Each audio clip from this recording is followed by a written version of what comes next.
દહેગામમાં રામનવમીના ઉત્સવ ટાણે પોલીસ જાહેર રસ્તા પર રૂટ માર્ચ કર્યું। રૂટ માર્ચમાં અધિકારીઓ ઉપસ્થિત રહ્યા। આજે રાઠોડ દહેગામ નગરમાં રામનવમી પર નિમિત્તે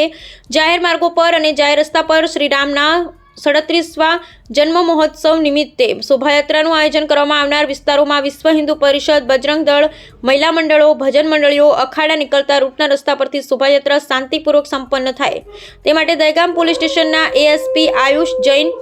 DYSP JP Vanda, PI VD Desai, PSI Bharwad Zala, surveillance squad, D staff, police staff, મહિલા પોલીસ સ્ટાફ, દહેગામ હોમગાર્ડ યુનિટના જવાનો, મહિલાઓ, ગ્રામ રક્ષક દળ જવાનો, મહિલાઓ સહિતના ખાખી વર્દીએ દહેગામ ટાઉન પોલીસ ચોકીથી સરદાર શોપિંગ સેન્ટર, તાલુકા પંચાયત કચેરી રસ્તો, બારોટવાડા, ઘેલસાનો મોહલ્લો, ચોકસી બજાર, ગોપાલજી મંદિર, વેરાઈ માતાના મંદિર, મામલતદાર કચેરી જવાના રસ્તા પરથી ટાઉન પોલીસ ચોકીના રસ્તા પર પોલીસ દ્વારા પોલીસ વાહનો સાથે રૂટ માર્ચ કરવામાં આવ્યું।